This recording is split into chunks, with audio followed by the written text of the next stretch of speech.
Bonjour à tous. Vous pouvez m'appeler Kotia Meska. Je suis sociologue de formation. Alors j'ai créé cet espace-là qui se veut un espace de partage d'expériences, d'échange entre parents, entre amis, entre patrons, on va dire. Vous allez comprendre pourquoi. C'est un espace où je souhaiterais un tout petit peu ouvrir, on va dire, le débat autour du sujet qui concerne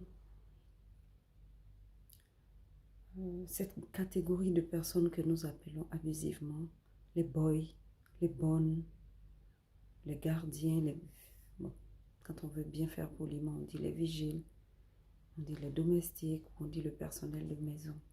Alors avec le temps, moi j'ai compris qu'on pourrait les appeler des aides, quelque chose, une appellation que je trouve assez plus valorisante, ce sont des assistants à domicile. Pourquoi des assistants à domicile? Parce que ce sont ces personnes-là qui nous aident vraiment dans nos corvées ménagères.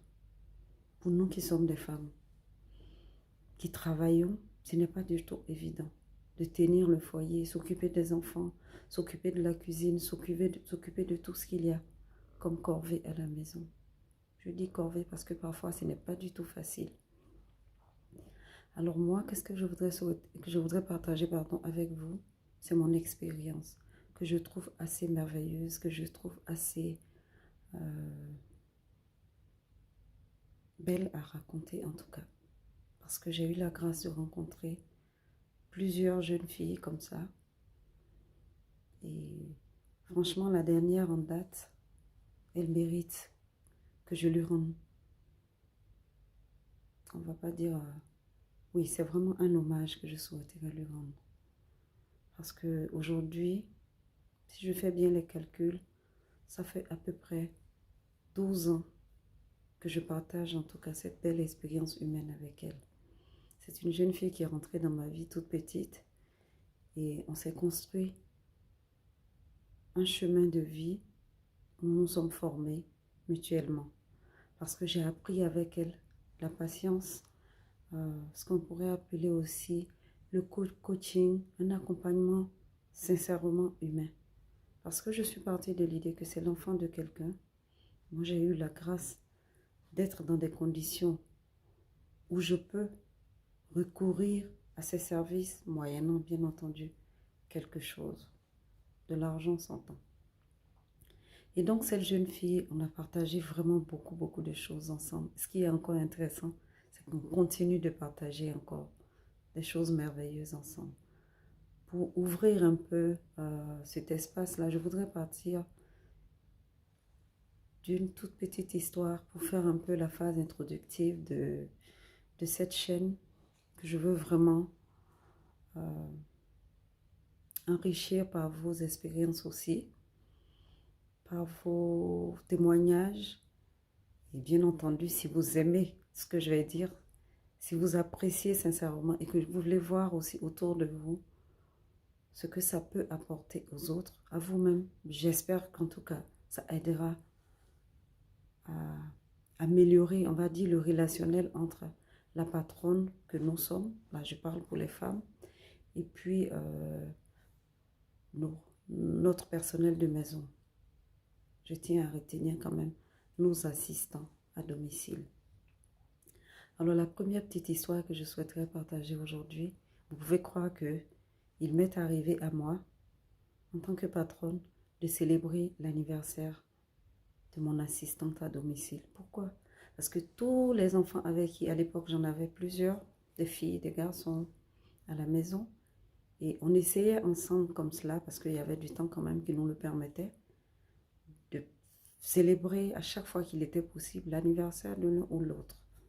Et chaque fois qu'il y avait un anniversaire, la petite s'investissait tellement que un jour, dans mes réflexions, je me suis dit, mais pourquoi pas? Parce qu'elle a beau ne pas avoir été à l'école, elle a beau ne pas être instruite, elle a beau ne pas savoir évidemment lire ni écrire, mais c'est sûr que n'importe qui aime être célébré. Surtout quand c'est fait avec autant d'amour, autant de joie autour de soi. quand on sait qu'on est à l'honneur ce jour-là, je pense qu'on n'a pas besoin d'avoir été à l'école, on n'a pas besoin d'avoir été instruit pour pouvoir vraiment jouir de ce genre d'expérience humaine. Alors comme ça, j'ai décidé qu'on allait célébrer alors ma servante, si vous voulez qu'on dise les choses en ces termes. Mais c'était mon assistante à domicile. Quand elle est rentrée, alors dans ma vie à l'époque, ça ne faisait même pas 3 ans, que tout ce qu'on avait vécu était tellement intéressant que j'ai voulu aussi à mon tour lui faire ce cadeau-là, parce que je sais que c'était un cadeau quand vous allez finir de voir ce que c'était. Alors comment est-ce qu'on a procédé? Nous sommes de famille beaucoup attachées, je le dis en langue locale, au kabato. Ce n'est pas le kabato qui se fait au village où ce n'est pas évident, on n'apprécie pas. Lorsqu'on dit que c'est kabato aujourd'hui, tout le monde n'est pas content. Mais moi, j'ai une recette qui est très intéressante où on fait par exemple la sauce copé à part, la sauce tomate à part, le kabato, souvent avec du poulet, du mâchoiron, de la pintade. Vraiment, on essaie de faire de telle sorte que le kabato perde un peu ce cliché-là de pas très intéressant. Et quand c'est fait, c'est tout le monde qui est content de manger se mêle à ce jour-là. Alors, je sais qu'elle aimait beaucoup ce plat parce qu'on le faisait vraiment à notre façon moderne qui faisait que c'était très apprécié de tous. Donc, j'ai choisi de faire ce jour-là du kabato. Mais qu'est-ce que je lui ai dit? Je lui ai dit que ce kabato, je voulais vraiment faire plaisir à ma grand-mère. Et tous les enfants étaient dans le secret, avec mon mari compris.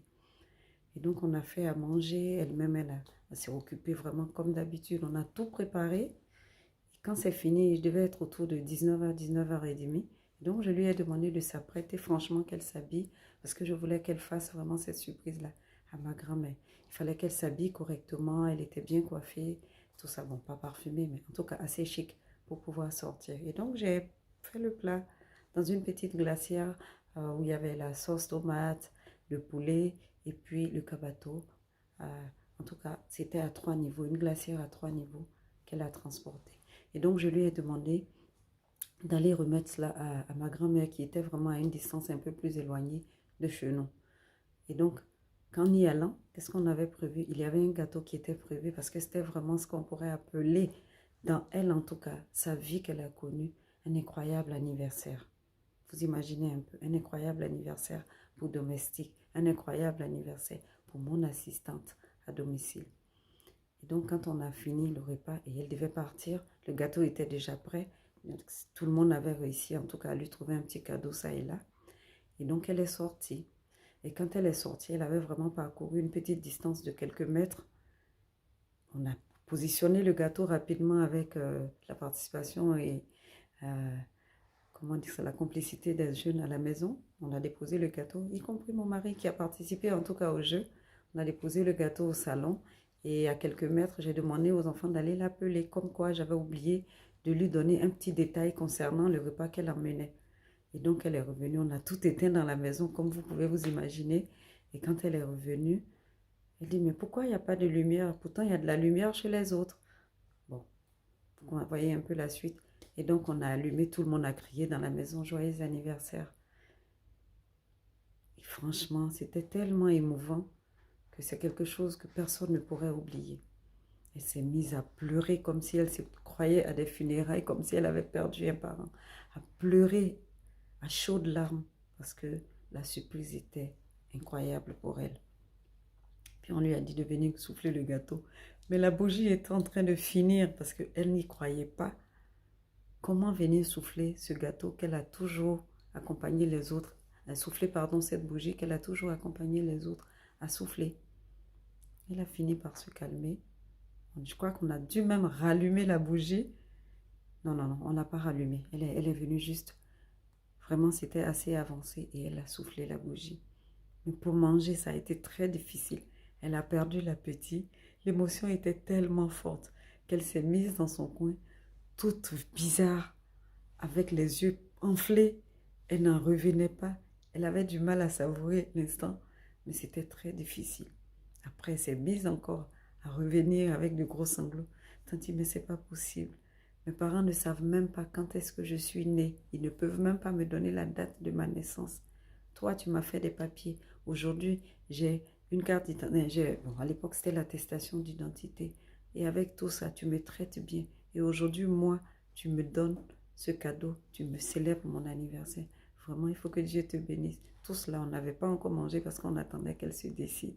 Que Dieu te bénisse. Elle a béni mes enfants. Elle a béni mon mari. Elle a remercié tout le monde. On lui a donné le cadeau. Et puis, finalement, on lui a demandé d'ouvrir un peu le buffet, quoi. Bon, c'est juste une manière de parler. Et on a commencé à manger, on a partagé le repas.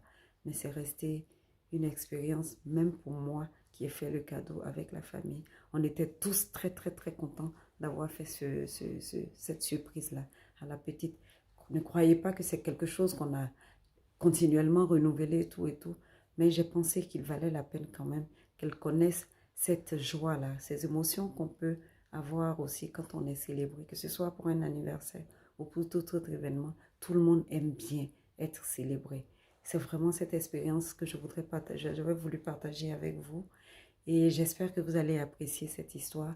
Et bien sûr, si vous l'appréciez, vous allez liker. Si vous likez, vous allez aussi partager l'expérience en partageant la vidéo avec d'autres personnes qui, cette vidéo en tout cas, pourrait aider.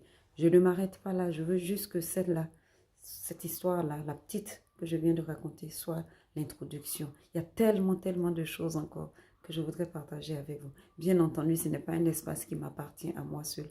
On va l'enrichir ensemble. Vous avez d'autres expériences, aussi mauvaises qu'intéressantes. On va partager ensemble. On va se donner mutuellement des conseils. On va essayer d'améliorer en tout cas nos rapports avec ces personnes-là qui nous soutiennent au quotidien dans tout ce que nous avons comme tâche, dans tout ce que nous avons comme responsabilité dans nos différentes familles. Parce que ce n'est pas donné à tout le monde de trouver une bonne personne. Et même quand elle n'est pas bonne, s'il y a des chances qu'on puisse l'améliorer, s'il y a des chances qu'on puisse l'aider en tout cas à être une meilleure personne, pourquoi ne pas essayer?